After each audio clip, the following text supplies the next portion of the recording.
Hi masters, మరియు మీకోసం ఛానల్కి స్వాగతం సుస్వాగతం. ముందుగా మన జగద్గురువైన బ్రహ్మశ్రీ పితామహ పత్రిజీ గారికి, మన గురుమాతకి నా ఆత్మ ప్రణామాలు మాస్టర్స్. ఓకే మాస్టర్స్, ప్రతిరోజు మన ఛానల్లోనే ధ్యానం, స్వాధ్యాయ, సజ్జన సాంగత్యం జరుగుతుంది మాస్టర్స్. అలాగే జూమ్ సెక్షన్లో పాల్గొన్న మాస్టర్లకి, యూట్యూబ్లో చూస్తున్న మాస్టర్లకు కూడా ధన్యవాదాలు తెలుపుకుందాం. ఓకే మాస్టర్స్, ఈరోజు మన ఛానల్కి సీనియర్ పిరుడు మాస్టర్ గారైన పావని గారు హైదరాబాద్ నుంచి వచ్చారు. మేడం గారిని సాదరంగా ఆహ్వానించుకుందాం. ఈరోజు మేడం చెప్పబోయే టాపిక్ ఇంద్రియ నిగ్రహం. ఈ ఆత్మజ్ఞానం అందించడానికి మేడం గారికి వెల్కమ్ చెప్తాం మాస్టర్స్. నమస్తే మేడం, వెల్కమ్ మేడం. మాస్టర్ కాదు మేడం, నేను జస్ట్ ఒక 4 years అయింది మార్గాల్లోకి వచ్చి. ఓకే, సో ముందుగా బ్రహ్మశ్రీ పితామహ పత్రి గారికి, అలాగే బ్రహ్మశ్రీ తటవర్తి వీర రాఘారావు గారికి, బ్రహ్మ విద్వారిష్ట తటవర్తి రాజలక్ష్మి మేడంకి నా అనంతకోటి ఆత్మ ప్రణామాలు మరియు కృతజ్ఞత తెలియజేసుకుంటూ, మరి నా పేరు పావని చెప్పారు మేడము. సో ఇవాళ నేను చెప్పాలనుకున్న టాపిక్ ఏంటంటే ఇంద్రియ నిగ్రహము.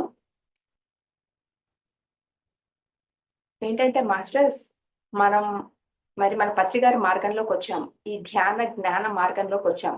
ధ్యాన జ్ఞాన మార్గం అని ఎందుకు అంటున్నాను అంటే, ధ్యానం ఎంత ముఖ్యమో జ్ఞానం కూడా అంతే ముఖ్యం అని చెప్పేసి పత్రికారి మనకు చెప్పారు. ఎందుకంటే చాలా మంది ఇప్పుడు సొసైటీలో ఏమనుకుంటున్నారంటే, ధ్యానం చేసే ధ్యానం ఒకటి చేస్తే చాలు అనుకుంటున్నారు. కానీ ఇక్కడ ధ్యానం ఎంత ముఖ్యమో జ్ఞానం కూడా అంతే ముఖ్యము. ఎందుకంటే జ్ఞానం సంపాదించుకుంటే కానీ, జ్ఞానం తెలుసుకుంటే కానీ మన దుఃఖం నుంచి శాశ్వతంగా బయటపడలేము. అంటే దుఃఖ రాహిత స్థితికి మనం చేరుకోలేము, ఆనందాన్ని మనం అనుభవించలేము అని ఎప్పుడైతే తెలుసుకుంటామో, అంటే ఎప్పుడైతే జ్ఞానం యొక్క గొప్పతనం మనం తెలుసుకుంటామో, ఆ జ్ఞానం తెలుసుకోవాలని తపన, ఆసక్తి మనలో కలుగుతుంది మాస్టర్స్. ఎలా అయితే ఒక పక్షికి మరి 2 రెక్కలు ఉంటేనే అది ఎగరగలుగుతుందో, అలాగే ఈ ఆధ్యాత్మిక మార్గంలో మనం ఎదగాలి అంటే ఖచ్చితంగా ధ్యానము, జ్ఞానము 2 అవసరము. 2 చాలా ముఖ్యం అన్నమాట. సో మనం సాధన చేయాలన్నా, జ్ఞానం పెరగాలన్నా ముందు ఇంద్రియ నిగ్రహం ఉండాలి అని చెప్పేసి చెప్తున్నారు. ఇంద్రియ నిగ్రహం ఉన్నప్పుడే మనం పరిపూర్ణమైన జీవితం జీవించగలము, అలాగే మోక్షాన్ని పొందగలము, అలాగే భూమి మీద ఉండగానే ఆనంద స్థితిని మనం అనుభవించగలము అని చెప్పేసి చెప్తున్నారు. అందుకనే మహాత్ములు శిష్యుడికి ఎప్పుడు కూడా ముందు ఇంద్రియ నిగ్రహాన్ని పాటించాలి అని చెప్పేసి చెప్తారనమాట. అంటే సాధన మనకి బాగా కుదరాలన్నా, జ్ఞానం బాగా పెరగాలన్నా ఇంద్రియ నిగ్రహం అనేది ఎంతో ముఖ్యము అన్న విషయం మనం ఇప్పుడు తెలుసుకోవాలి. మరి అసలు ఏంటి ఇంద్రియ నిగ్రహము అంటే, అసలు ఫస్ట్ మనం ఇంద్రియాలు అంటే ఏంటో తెలుసుకోవాలి. మనకి 2 రకాల ఇంద్రియాలు ఉన్నాయి మాస్టర్స్. ఒకటి బాహ్యేంద్రియాలు, 2 అంతరేంద్రియం. బాహ్యేంద్రియాలు మళ్ళీ 2 రకాలు. అవి 5 జ్ఞానేంద్రియాలు, 5 కర్మేంద్రియాలు. అంటే ఇవి బాహ్యంగా మన కంటికి కనపడతాయి కాబట్టి వాటిని బాహ్యేంద్రియాలు అని అంటాము. మరి జ్ఞానేంద్రియాలు అంటే ఏంటి అంటే, కళ్ళు, ముక్కు, చెవులు, నాలిక, చర్మము. ఇవి 5 కూడా జ్ఞానేంద్రియాలు. ఇవి జ్ఞానాన్ని మెదడుకు అందిస్తాయి కాబట్టి ఇవి జ్ఞానేంద్రియాలు. 2 కర్మేంద్రియాలు. అవి 5 కర్మలు చేసేవి. నోరు, చేతులు, కాళ్ళు, శిశ్నము, గుదము అంటే మలమూత్ర ద్వారాలు. తర్వాత ఏంటంటే రెండోది ఏంటంటే అంతరేంద్రియం. అంతరింద్రియం ఇది. అంటే మనకు తెలుసు, మానవుడు అంటే 3 కలిపి మానవుడు. శరీరము, మనసు, ఆత్మ. శరీరం లోపల మనసు ఉంది, మనసు లోపల ఆత్మ ఉంది. సో శరీరం లోపల మనసు ఉంది. అయితే మన మనసు ఎక్కడుందో తెలియదు, ఎలా ఉంటుందో తెలియదు, కానీ ఉంది. మన కంటికి కనపడదు కాబట్టి ఇది ఒక అంతరింద్రియం. సో ఈ ఇంద్రియాలన్నిటినీ కూడా మనం నిగ్రహించుకోవాలి. నిగ్రహించుకోవాలంటే మన అధీనంలో ఉంచుకోవాలి అని చెప్పేసి ఇక్కడ చెప్తున్నారు. ఎప్పుడైతే మనకి ఇంద్రియ నిగ్రహం అనేది ఉండదో, అప్పుడు ఎలా ఎలా అంటే అది చిల్లు కుండలో నీళ్లు తీసుకెళ్ళినట్టే. ఎలాగైతే ఆ కుండలో నీళ్లు మిగలవో, అలాగే మనం సాధన చేసిన, జ్ఞానం కొంచెం పొందినా అది మనలో స్థితం అవ్వదు. అందుకని ఈ ఇంద్రియ నిగ్రహం అనేది చాలా అత్యంత అవసరము ఈ మార్గంలో. ప్రాపంచికంగా అయినా, ఆధ్యాత్మికంగా అయినా ఇంద్రియ నిగ్రహం అనేది ఎంతో అవసరం అండి. కానీ మన సమాజాన్ని గమనిస్తే ఇంద్రియ వ్యామోహం చాలా ఎక్కువగా ఉంటుంది. మనం ఎవరిని అంటే, మనం ఈ మార్గంలో రాకముందు కూడా అలానే ఉంటాం. ఇంద్రియ వ్యామోహం అంటే ఇంద్రియాలు మనం అవసరానికి మించి ఉపయోగిస్తూ ఉంటాం. వాటి పట్ల మనకి ఎంతో వ్యామోహం ఉంటుందన్నమాట. సో వాటిని మనం అవసరానికి మించి ఉపయోగిస్తూ ఉంటాము. అయితే ఈ ఇంద్రియ వ్యామోహం వల్ల మన దేహమే భారమై మనం ఎన్నో కష్టాలు సమస్యలలో పడిపోతూ ఉంటాము. ఒక్క ఇంద్రియ వ్యామోహం ఉన్నా సరే అది మనకి ప్రాణాపాయ స్థితికి తీసుకొస్తుంది అని చెప్పేసి బుద్ధుడు హెచ్చరించాడు. ఇప్పుడు మనకి ఎన్నో జీవరాశులు ఉన్నాయి సృష్టిలో. 84 లక్షల జీవరాశులు ఉన్నాయి. అయితే కొన్ని జీవులు ఎలా అంటే ఆ ఇంద్రియ వ్యామోహంతో అవి ప్రాణాపాయ స్థితికి చేరుకుంటాయి అన్నమాట. ఒక్కొక్క ఇంద్రియ వ్యామోహంతోనే. ఉదాహరణకి ఇప్పుడు మనం మిడతను గనుక తీసుకుంటే అది మంటను చూసి పంటనుకొని అందులో పడి చనిపోతుంది. అంటే అది నయనేంద్రియము. నయనము అంటే కన్ను కదా! ఆ ఇంద్రియ వ్యామోహం అన్నమాట. దాంతో అది పంట అనుకుంటుంది మంటను చూసి. వెళ్ళి ఆ మంట దగ్గరికి వెళ్ళి అది చనిపోతుంది. అలాగే కర్ణేంద్రియము అంటే లేడి ఈ వేటగాడు వినిపించిన సంగీతానికి మైమర్చిపోయి వెళ్ళి వాడికి పట్టుబడుతుంది. అంటే వాడి వలలో చిక్కుకుంటుంది. అలాగే మరి రసేంద్రియము అంటే నాలుక. ఈ చేప మరి మత్స్యకారుడు వేసిన ఎరకి ఆ ఎరను చూసి దానికోసం వెళ్ళి వీడి గాలానికి చిక్కుకుంటుంది. ఇంకా ఘ్రాణేంద్రియము అంటే ముక్కు. తుమ్మెద మరి ఆ పూల వాసనకి పరవశించిపోయి వెళ్ళి ఆ పూల మీద వాలి మకరందాన్ని స్వీకరిస్తుంది. అలాగే సంపంగి పువ్వు మీద కూడా వెళ్ళి వాలుతుంది. కానీ దాని మీద పడిన వెంటనే అది చనిపోతుంది.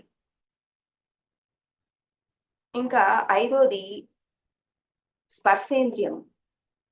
ఆడ ఏనుగు స్పర్శ కోసము మగ ఏనుగు వచ్చి ఈ మావిటివాడు ఏర్పాటు చేసిన గొయ్యిలో పడి వాడికి బందీ అయిపోతుంది.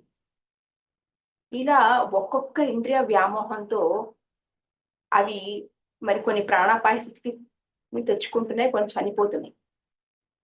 మరి మానవుడికి 5 ఇంద్రియాలు ఇవ్వబడ్డాయి. ముఖ్యంగా 5 ఇంద్రియాలు అంటే జ్ఞానేంద్రియాలు, అంతరేంద్రియమైన మనస్సు ఎక్కువగా ఆ వ్యామోహం మనకి ఎక్కువగా వాటి వల్లే ఉంటుందన్నమాట. సో మరి మనిషి ఎంత దిగజారిపోతున్నాడు, ఎంత పతనం అయిపోతున్నాడు, మరి ఎంత సర్వనాశనం అయిపోతున్నాడు అన్న విషయాలు మనం ఇప్పుడు తెలుసుకుంటే, ఎందుకంటే ఈ టాపిక్ నేను చెప్పాలనుకున్న ముఖ్య ఉద్దేశం ఏంటంటే ఈ ఆధ్యాత్మిక మార్గంలో మనం ఎదగాలి అంటే ఖచ్చితంగా ఇంద్రియ నిగ్రహం అనేది ఉండాలి. మనం పొద్దున కళ్ళు తెరిచినప్పటి నుంచి రాత్రి పడుకునేంత వరకు మనం మన ఇంద్రియాల్ని ఏ విధంగా ఉపయోగిస్తున్నాము అని మనకి మనం ఎప్పటికప్పుడు చెక్ చేసుకుంటేనే ఈ మార్గంలో ఎదగలుగుతాం మాస్టర్స్.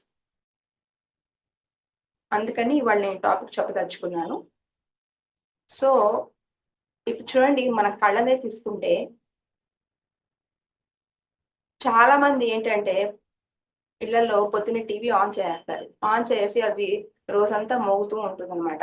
అంటే కళ్ళు, చెవులు దానికి అప్పగిస్తారు. పనులు చేస్తూ ఉంటారు, ఆ టీవీ చూస్తూ ఉంటారు. ఆ మరి ఆ సినిమాలు కావచ్చు, సీరియల్స్ కావచ్చు చూస్తూ ఉంటారు. ఇంకా చాలా మంది ప్రస్తుతము సెల్ ఫోన్స్ అండి. సెల్ ఫోన్స్ అందరికీ అందుబాటులో ఉన్నాయి. మరి ఆ సెల్ ఫోన్‌లో నఖశిఖ పర్యంతం అని చెప్పొచ్చు. అంటే కాలి కోటి నుంచి తల వెంట్రుక వరకు సంబంధించిన అన్ని రకాల వీడియోలు అందులో లభ్యమవుతున్నాయి. ప్రపంచంలో జరిగే వింతలు, విశేషాలు అందులో చూడొచ్చు. ఎవరికి ఏది కావాలో అన్ని వయసుల వారికి కావాల్సిన అన్ని రకాల వీడియోలు అందులో లభ్యమవుతున్నాయి. సో అందరూ ఇప్పుడు ఎక్కువగా మొబైల్ పట్టుకుంటున్నారు. అవసరానికి మించి ఆ కళ్ళని, చెవులని వాటికి అప్పగిస్తున్నాము. అవసరానికి మించి ఉపయోగిస్తున్నాము. అలా ఉపయోగించడం వల్ల జరిగేది ఏంటి అంటే మన శక్తిని కోల్పోతాము. పత్రి గారు కూడా చెప్తూ ఉంటారు. ఏంటి అంటే మనము ధ్యానం చేసేటప్పుడు కూడా మన ఇంద్రియాలన్నీ కట్టేస్తాము. కానీ ఒక్కొక్కసారి ఇప్పుడు మనం పిరమిడ్‌లో సాధన చేసుకుంటున్నా, అదే ఇంట్లో చేస్తున్నా కూడా ఎవరైనా ఇంటికొచ్చినా ఎక్కడైనా అండి గబుక్కున కళ్ళు తెరిచేస్తారు కొంతమంది. అప్పుడు ఒకవేళ అలా సాధన చేస్తూ మధ్యలో కళ్ళు తెరిస్తే 40% మనం సంపాదించుకున్న శక్తిని కోల్పోతామంట. అలాగే కొంతమంది మాట్లాడతారు కూడా. కొంతమంది మాట్లాడిస్తూ ఉంటారు. వీళ్ళు సాధన చేస్తున్నా సరే వాళ్ళకి ఇష్టం లేదనుకోండి ఇంట్లో వాళ్ళు, ఉదాహరణకి వాళ్ళు మాట్లాడిస్తే వీళ్ళు మాట్లాడతారు. అలా సాధన చేసేటప్పుడు మాట్లాడినా సరే 40% శక్తిని కోల్పోతామని పత్రిక చెప్పడం జరిగింది. ఆ శక్తిని కోల్పోతే మరి ధ్యానంకి ముందు ఎలా ఉన్నామో ధ్యానం తర్వాత కూడా మనం అలానే ఉంటాం మాస్టర్. ధ్యానంలో పొందిన శక్తిని, అంటే మనం ధ్యానంలో శక్తిని పొందుతాము. దానివల్ల మనకు అనేక లాభాలు వస్తాయని మనం తెలుసుకుంటాం. కానీ ఇలాంటి తప్పులు, చిన్న చిన్న తప్పులు, పొరపాట్లు మనకు తెలియక చేయడం వల్ల మన శక్తిని కోల్పోతూ ఉంటాం అన్నమాట. అందుకని మనము ఈ ఇంద్రియాల్ని అవసరమైన మేరకే ఉపయోగించాలి తప్ప అవసరానికి మించి ఉపయోగించకూడదు. ఇంకా చూడండి, మనకి మనసులో ఒక కోరిక పుట్టిందనుకోండి. ఫర్ ఎగ్జాంపుల్ ఇప్పుడు ఒక పండగ వస్తోంది. ఆడవాళ్ళకి జనరల్‌గా చీరలు కొనుక్కోవాలి అని ఉంటుంది. సో ఏం చేస్తారు? షాపింగ్‌కి ఆ షాపింగ్ మాల్స్ బయట చెప్తారు వాళ్ళు, డిస్కౌంట్ 50% డిస్కౌంట్ అని చెప్పేసి వాళ్ళు చెప్తారు. చెప్పినప్పుడు సరే కదా అని వెళ్తారు. వెళ్ళి చూసినప్పుడు అక్కడ ఆ శారీస్ బాగున్నాయనుకోండి. అప్పుడు వీళ్ళకొక శారీ నచ్చింది. అది 5,000 అనుకోండి. అప్పుడు అంటే ఎప్పుడైతే వాళ్ళు చూసారో వాళ్ళ మనసులో కోరిక పుట్టింది ఆ శారీ తీసుకోవాలి అని. అయితే జనరల్‌గా హస్బెండ్స్‌ని అడుగుతారు. నాకు శారీ కొనిపెట్టు. మరి ఎక్కువగా సమాజంలో మధ్య తరగతి కుటుంబం వాళ్ళే ఎక్కువగా ఉంటారు. మరి వాళ్ళు అంత, అంటే 5,000 చాలా ఎక్కువ, నేను కొనిపెట్టను అన్నారనుకోండి. వీళ్ళు వీళ్ళు బాధపడతారు. లేదా వాళ్ళతో గొడవ పెట్టుకుంటారు.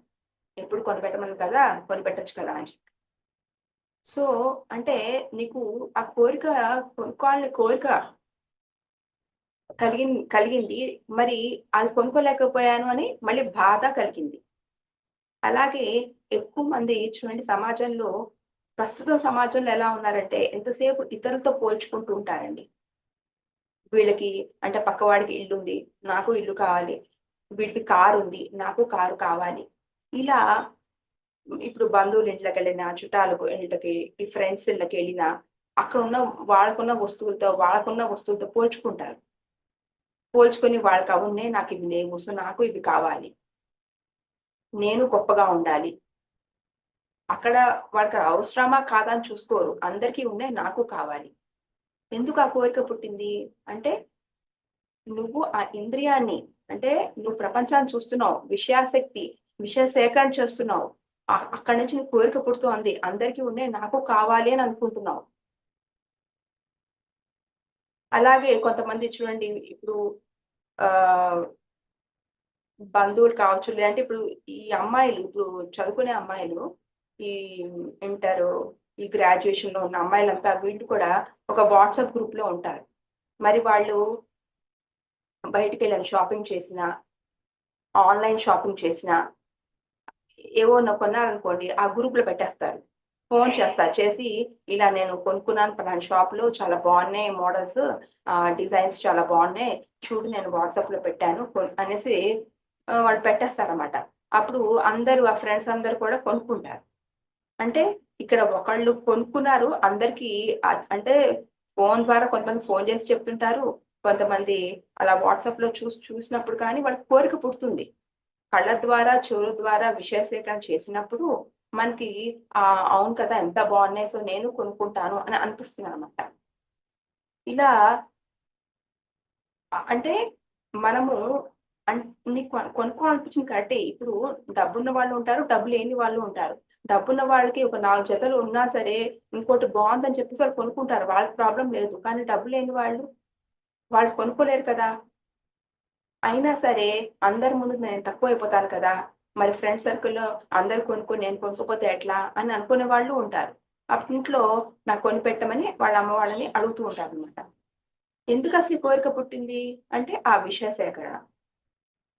అంటే అటు, అంటే పెళ్ళైన వాళ్ళు అయినా సరే, వాళ్ళ బంధువులు అలాంటి ఇన్ఫర్మేషన్ పంపించినా వాళ్ళకి కోరికలు పుడుతుంటాయి. ఇట్లా ఇలా కూడా ఇలా ఫ్రెండ్స్ సర్కిల్‌లో కూడా ఇలా అందరూ కూడా ఏంటంటే విషసేకరణ చేస్తున్నారు, కళ్ళ ద్వారా చెవుల ద్వారా విషయాలు వినటం కానీ చూడటం కానీ చేస్తున్నారు, మనసులో కోరిక పుడుతోంది, ఆ కోరిక తీర్చుకోవాలి అనిపిస్తున్నారు. మరి అన్నిటికీ కూడా డబ్బు కావాలి కదండి. సో డబ్బు ఉంటేనే కోరిక తీరేది. మరి అందుకే సమాజాన్ని చూడండి, ప్రతి ఒక్కళ్ళు కూడా డబ్బు సంపాదించడానికి టాప్ ప్రయారిటీ ఇస్తున్నారు. డబ్బు ఎక్కువ సమయాన్ని అందరు కూడా డబ్బు సంపాదించుకోవడానికి వాళ్ళ జీవితంలో వెచ్చిస్తున్నారు. ఎందుకు? ఎంత డబ్బు సంపాదిస్తే అన్ని కోరికలు తీర్చుకోవచ్చు, అన్ని సౌకర్యాలు సమకూర్చుకోవచ్చు, అంత బాగా అంటే జల్సాగా జీవించొచ్చు, అందరికన్నా గొప్పగా ఉండొచ్చు అనే ఒక ఆలోచన. డబ్బుకిచ్చిన ప్రాముఖ్యం దేనికి ఇవ్వటం ప్రస్తుతం సమాజంలో. కరెక్టే. కానీ అందరూ లక్షలు కోట్లు సంపాదిస్తున్నారా? లేదు. అంటే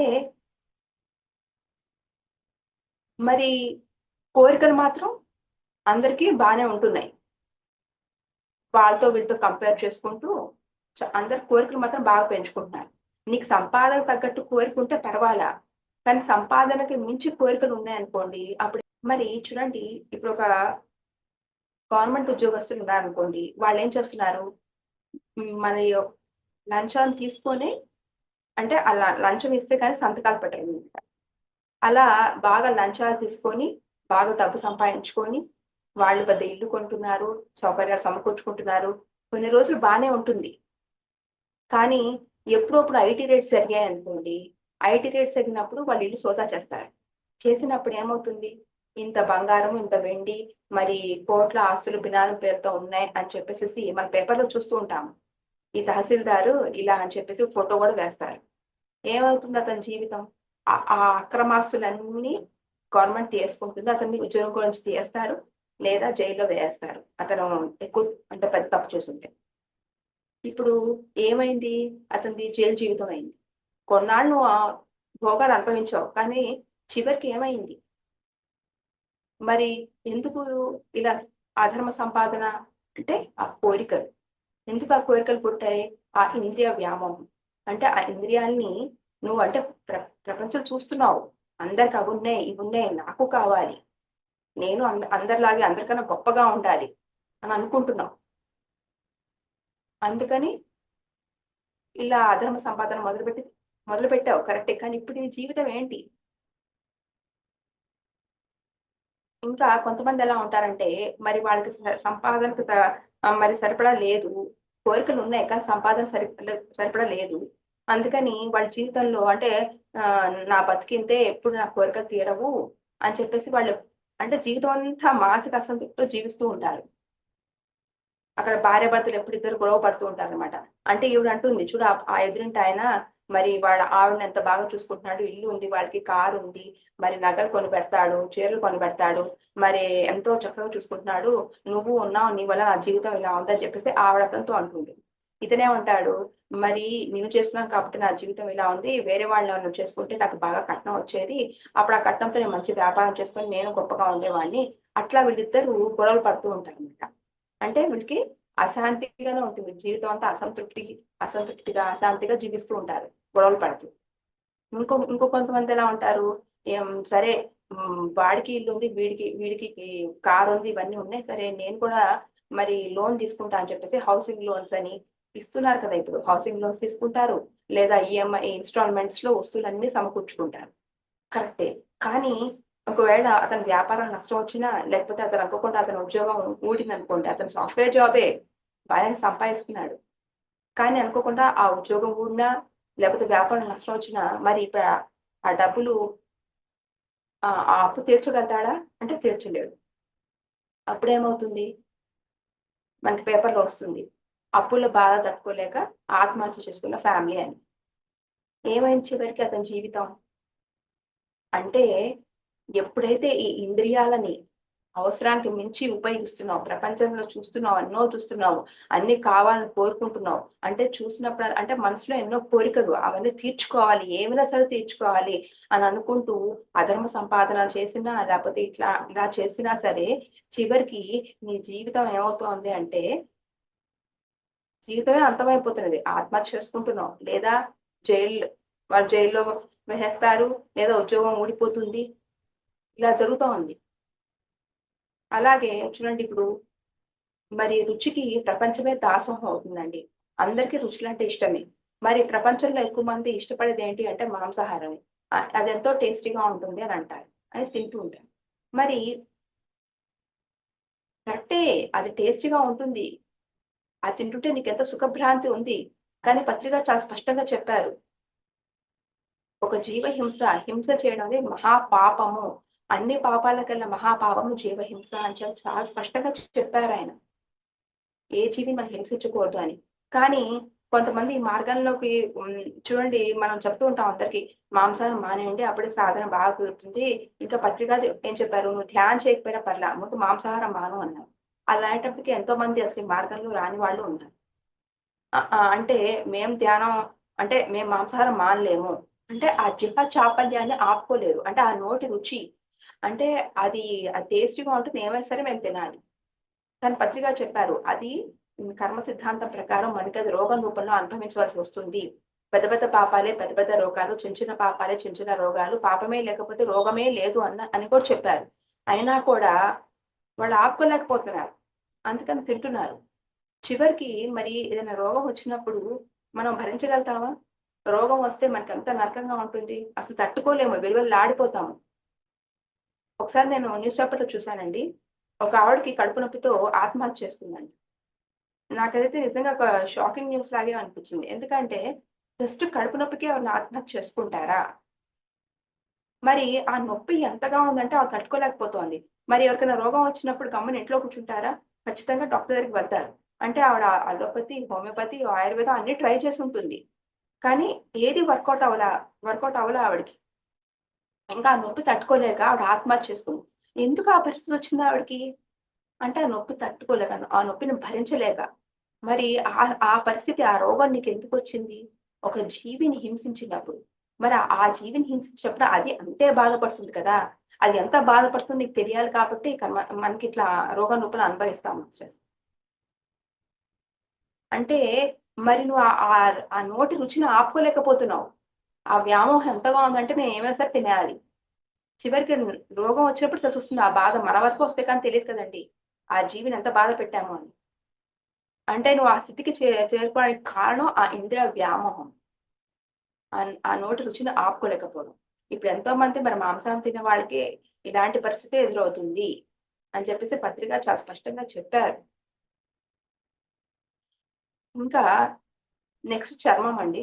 మరి ఈ శరీరాన్ని సుఖపెట్టాలని అందరూ ఎంతో అంటే చూడండి, ఇప్పుడు మనకి బాగా ఉక్కపోస్తుందనుకోండి, మనం ఏమనుకుంటాం ఏసీ ఏసుకోవాలి అనుకుంటాం. అంటే మనకి ఏసీ కావాలి, అలాగే పడుకోవడానికి మెత్తటి పరుపులు కావాలి. అంటే ఈ శరీరాన్ని సుఖపెట్టడానికి ఏమేమి కావాలో అవన్నిటికి అవన్నీ మనం సమకూర్చుకోవాలి అనుకుంటాం. మరి దానికి డబ్బు కావాలి. ఏసీ అంత హ్మ్, కాస్ట్‌లీయే కదా! ఏసీ అయినా లేకపోతే మెత్తటి పరుపులు అన్నా కూడా కాస్ట్‌లీయే కదా! అంటే నీకొచ్చే సంపాదనతో ఆ కోరికలు తెచ్చుకోలేకపోతే నువ్వు అధర్మ సంపాదనైనా అయినా సరే అవన్నీ ఒకవేళ సమకూర్చుకుంటున్నావు. అంటే ఆ శరీరాన్ని సుఖపెట్టాలి. లేదా ఇంకో విషయంగా ఏంటంటే, మరి మన సమాజాన్ని చూస్తే జరగకూడని సంఘటనలు ఎన్నో జరుగుతున్నాయి. ఆడవాళ్ళ పైన ఎన్నో అఘాయిత్యాలు చేస్తున్నారు. మనందరికీ తెలుసు 'నిర్భయ' కేసు. మరి దానికి కారకులైన ఆ ఐదుగురిని ఏం చేశారండి? ఉరిశిక్ష వేశారు. అలాగే ఇక్కడ హైదరాబాద్‌లో 2, 3 ఏళ్ల క్రితం 'దిశ' అని ఒక అమ్మాయి. ఆహ్, దానికి కారకులైన ఐదుగురిని అప్పటికప్పుడు మరి కేసీఆర్ ఎన్‌కౌంటర్ చేసేయమన్నాడు. ఇప్పుడు ఏమైంది? వాళ్ళ జీవితమే కోల్పోయారు. ఎందుకు? ఆ ఇంద్రియ వ్యామోహం. ఆ శరీరాన్ని సుఖపెట్టాలి. అంటే ఈ ఇంద్రియ వ్యామోహంతో మనిషి ఎంత పతనం అవుతున్నాడు అన్న విషయాలు ఒక్కొక్క ఇంద్రియం వల్ల మనం ఏ స్థాయికి దిగజారిపోతున్నాం అన్న విషయాలు మేడం తెలుసుకుంటాం. ఒక్కసారి ఉండరా? Okay madam. అలాగే మరి ముక్కు ఇప్పుడు చూడండి, మనం రకరకాల వాసనలు, కొంతమందికి అసలు ఆ వాసనలు పిచ్చి చాలా ఉంటుందండి. ఎంత అంటే పర్ఫ్యూమ్స్, సెంట్స్, ఈ డియోడ్రెంట్స్ ఇవన్నీ బాగా వాడుతూ ఉంటారు. బాగా స్ప్రే చేసుకుంటూ ఉంటారు. అంటే అవి దేశ విదేశాల నుంచి కూడా తెప్పించుకుంటారు. అంటే విదేశాల నుంచి అవి ఎంత కాస్ట్‌లీ అయినా సరే తెప్పించుకుంటారు. ఎక్కువగా యూజ్ చేస్తూ ఉంటారు. అయితే ఎక్కువగా ఇవన్నీ కూడా కెమికల్స్ తో కూడుకున్నవే అయి ఉంటాయి కాబట్టి వాటిని ఎక్కువగా స్ప్రే చేసుకోవడం వల్ల మన శరీరం మీద కొంచెం ఎలర్జీస్ లాంటివి కూడా రావచ్చు. ఏదైనా వ్యామోహం అనేది ఉండకూడదు. ఇష్టం వేరు, వ్యామోహం వేరు. అంటే ఎప్పుడైతే ఎక్కువగా ఉంటుందో, అవసరానికి మించి మనం ఎప్పుడైతే ఆ ఇంద్రియాలను ఉపయోగించుకుంటున్నామో, ఎన్నో కోరికలు పుడుతున్నాయి. ఆ కోరికలు తీర్చుకోవడానికి మనము చివరికి ఎంతవరకైనా దిగజారిపోతున్నాము. చివరికి సర్వనాశనం అయిపోతాము అన్న విషయం ఇక్కడ మనము ఈ ఎగ్జాంపుల్స్ ద్వారా తెలుసుకుంటున్నాము. మరి ఇదే విషయాన్ని శ్రీకృష్ణ భగవానుడు భగవద్గీతలో 2వ అధ్యాయంలో 67వ శ్లోకంలో చెప్పారు. ఏమని అంటే, ఇంద్రియాణి హి చిత్తం యన్మనో విద్యతే తదస్య హరతి ప్రజ్ఞానం వాయుర్వహ్న వివాంబసి అని చెప్పారు. అంటే దాని యొక్క తాత్పర్యం ఏంటంటే, ఇంద్రియాల పట్ల మనం విరక్తి కలిగి ఉండాలి. ఎప్పుడైతే వాటిని అవసరానికి మించి మనం ప్రాపంచిక విషయాలకి ఉపయోగిస్తామో, దాని వల్ల కలిగే ప్రమాదం ఒక ఉపమానం ద్వారా, అంటే ఒక ఉదాహరణ ద్వారా ఇక్కడ మనకి ఈ శ్లోకంలో చెప్పడం జరిగింది మాస్టర్స్. అంటే సముద్రంలోని ఓడ మరి సముద్రంలోని ఓడని మరి వ్యతిరేక పవనాలు, అంటే ఈ తుఫాను అలా బాగా బాగా తుఫాన్ వచ్చిందనుకోండి, ఏమవుతుంది? ఆ తుఫాను ఆపోజిట్ డైరెక్షన్ లో వస్తుంటుంది. అది వచ్చి ఏం చేస్తుందంటే ఈ ఓడని వ్యతిరేక దిశలోకి ఈడ్చేస్తుంది, లేదా సముద్రంలో మునిగిపోయేలాగా చేస్తుంది. అలాగే మనసు చెప్పినట్టు పనిచేసే ఈ ఇంద్రియాలు మానవుడిని దైవ మార్గం నుంచి తప్పించి సంసార మార్గంలో మునిగిపోయేలాగా చేస్తాయి అని చెప్తున్నారు. అంటే ఒక ఇంద్రియమే మనకి ఎంతో నష్టం కలిగిస్తుందంటే 5 ఇంద్రియాలు కూడా మనసుని అనుసరించి కనుక మనం ఉపయోగిస్తే మనకి ఇంకా ఎంత వినాశనం జరుగుతుందో విడిగా చెప్పాలా అని చెప్పేసి శ్లోకం యొక్క అర్థం అన్నమాట. అంటే ఒక్కొక్క ఇంద్రియ వ్యామోహంతోనే మనిషి ఎంత కష్టాలు పాలవుతాడో మనం తెలుసుకున్నాం ఇందాక. అదే 5 ఇంద్రియాలు పట్ల కూడా వ్యామోహం ఉందనుకోండి, ఇంకా మనిషి ఏ పరిస్థితి అంటే ఎంతగా దిగజారిపోతాడు, అంటే ఇంకా సర్వనాశనం అయిపోతాడు అని చెప్పేసి చెప్పడం అన్నమాట. ఒక తుఫానే అది మొత్తం ఓడనే ముంచేస్తోంది. మరి ఇక్కడ 5 ఇంద్రియాలు మనసుని అనుసరించే ఎందుకంట అంటే మనసులో ఉన్న కోరిక అది ఇంద్రియాల ద్వారా అది తీర్చుకుంటూ ఉంటుందన్నమాట. ఇప్పుడు చూడండి, మనకి ఒక సినిమా చూడాలని కోరిక పుట్టిందనుకోండి, కళ్ళ ద్వారా తీర్చుకుంటుంది. ఒక సంగీతం వినాలని అనిపించిందనుకోండి, చెవుల ద్వారా తీర్చుకుంటుంది. ఏమైనా సరే ఆ పాట విను, ఏదైనా సరే ఆ సినిమా చూడు, లేదా నీకు ఇష్టమైన ఫుడ్ ఏమైనా తినాలనిపిస్తుందనుకోండి, అది చేసుకొని తింటాం, లేదా కొనుక్కొని తింటాం. తినేంత వరకు ఊరుకోం. అంటే ఈ మనసులో పుట్టిన కోరిక మన ఇంద్రియాల ద్వారా అది తీర్చుకుంటుంది. అందుకని మనసును గనుక అనుసరించి ఇంద్రియాలు పనిచేస్తే మనకి ఎంత వినాశనం జరుగుతుందో విడిగా చెప్పాలా అని చెప్పేసి ఆ శ్లోకంలో చెప్తున్నారండి. మరి ఈ ఇంద్రియాలను అందుకనే నిగ్రహించుకోవాలి. మనసు చెప్పినట్టు ఈ ఇంద్రియాలను మనం ఉపయోగించకూడదు. మనం అధీనంలో ఉంచుకోవాలి అని చెప్పేసి చెప్తూ, అది ఎలా అని చెప్పేసి 2వ అధ్యాయంలో 58వ శ్లోకం ద్వారా చెప్పారు. ఏమనంటే, యదా సంహార్తే ఛాయాకూర్మాంగోనీవ సర్వసః ఇంద్రియాణి ఇంద్రియార్థభ్యస్తస్య ప్రజ్ఞా ప్రతిష్ఠిత అని. అంటే దీని యొక్క తాత్పర్యం ఏంటంటే, మరి ఈ తాబేలు చూడండి, తాబేలు ఇంద్రియాల్ని అన్ని వైపుల నుంచి ఎలా అయితే ముడుచుకుంటుందో, అలాగే మానవుడు తన ఇంద్రియాలన్నిటిని కూడా అంతర్ముఖం చేయడం వల్ల తన శక్తి స్థిరంగా ఉంటుంది అని చెప్పేసి చెప్పారు.